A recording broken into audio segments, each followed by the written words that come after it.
Pemirsa, selalu ada hikmah. Baik lagi dengan narasumber kita yang luar biasa. Kali ini bakal ditunjukkan satu alat lagi. Ini apa nih yang Kak Arif apaan nih? Beda lagi nih. Ya, jadi ini saya buat sebetulnya untuk pameran saja. Iya. Kok ini namanya tangan non disabilitas untuk pameran supaya teman-teman kalau ketemu kita di pameran bisa berempati atau merasakan jadi disabilitas.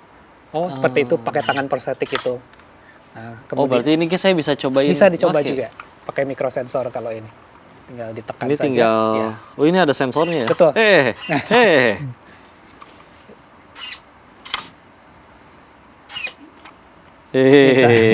Masya Allah. Iya ya, tapi ya Allah menciptakan tangan kita dengan sempurna, sejago-jagonya kita bikin ya. Betul. Nah, kalau yang ini ada extra sensor. Ada mikrosensor. Ya. Baterai. Oh, ini pun pakai baterai juga. Jadi. Berarti harus diganti atau dicas gitu kalau ini. Harus dilepas, dicas seperti itu, betul. Masya Allah. Target ke depan inovasi bikin apa lagi nih? Ya, jadi selanjutnya tuh sebetulnya kita ke arahnya exoskeleton. Karena kita melihat exoskeleton itu jadi ada peningkat kekuatannya, baik itu untuk nanti berjalan gitu, untuk membantu tenaga. Karena teman-teman disabilitas dan elderly itu nggak semuanya punya tenaga yang sama. Yang pada sepuh ya. Ya, udah pada sepuh. Gitu, Kang Ayat masih ada ototnya, ternyata ada yang banyak yang kondisi hipersensitif, stamina dan lain-lain. Dengan bantuan sensor ini bisa menambahkan tenaga sebetulnya. Dengan ya, effort kaki minimum. gitu pernah bikin juga? Kaki sebetulnya ada ke arah exoskeleton di kaki, terus kemudian masih proses riset tapi masih proses R&D. Jadi belum sampai ke user. Budget untuk segala macam riset segala macam kira dari mana? Pertama, dana pribadi.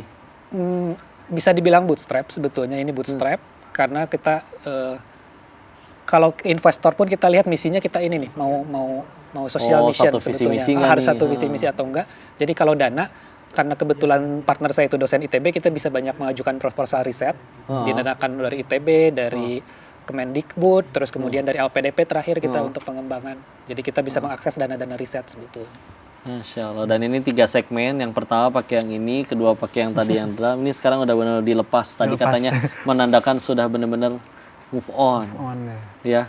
Masya Allah, nggak ada yang buruk takdir, adanya cuma takdir yang nggak sesuai kepengen kita.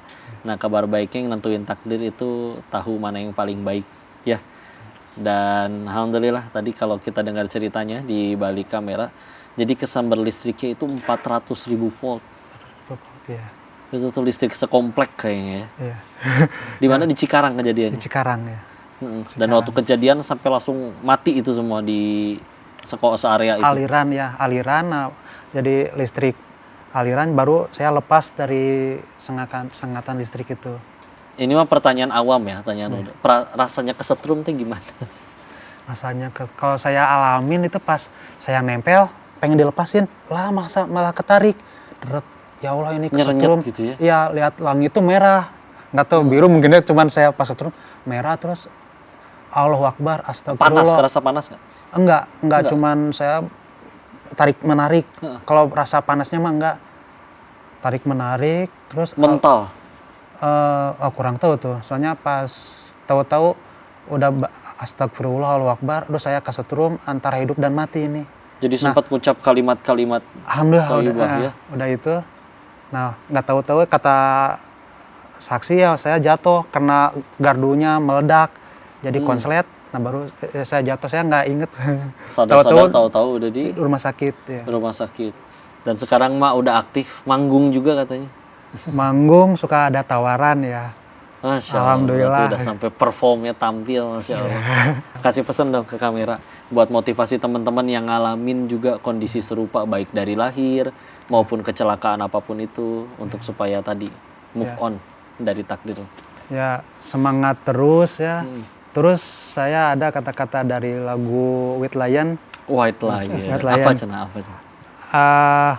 Aku tahu kehidupan akan menjadi lebih baik dan matahari pasti bersinar lagi. Jadi semangat terus jangan dijadikan disabilitas itu keterbatasan. Insya Allah di sana ada kelebihan juga. Jadi kita semangat, jalani ikhlas. Paling itu aja sih, semangat. Ya. Atau nuhun, Kang Yaya. Kalau dari Kang Arif nih terakhir. Perasaan apa sih yang muncul ketika akhirnya mungkin karya-karyanya benar-benar kepake, orang benar-benar bisa ya tambah bersyukur, tambah dekat ke Allah, dan benar-benar itu ngubah hidup mereka, nolong hidup mereka. Perasaannya gimana? Jadi kayak kalau anak muda kan ngejarnya sukses ya, kok ya. Mohon, nah. Sukses. Nah, sebetulnya sukses itu bukan hanya finansial ternyata. Iya. Jadi iya. perasaan bahwa oh saya diciptakan untuk ini toh gitu. Oh makna saya makna, jadi bermakna hidupnya. Menemukan makna Dapat ya. makna, Di jadi, saat oh, orang lain ini lontang-lantung hidup nggak jelas mau ngapain, Iya. ini ada perasaan itu ya. Tapi Masya Allah, kalau sekali lagi pengen ngucapin makasih ya Kang Ari, alhamdulillah sama-sama. Kang Gayat, alhamdulillah udah benar-benar jadi pelajaran bagi kita hari ini, dan mudah-mudahan ini menginspirasi kita semua yang nonton pemirsa obrolan kali ini, dan mudah-mudahan insya Allah kita bakal ketemu lagi dengan narasumber yang tentu tidak kalah hebat lagi di episode selanjutnya. Hanya di mana? Hanya di Sah. Selalu ada hikmah. Assalamualaikum warahmatullahi wabarakatuh. Waalaikumsalam warahmatullahi wabarakatuh. Terima kasih, alhamdulillah.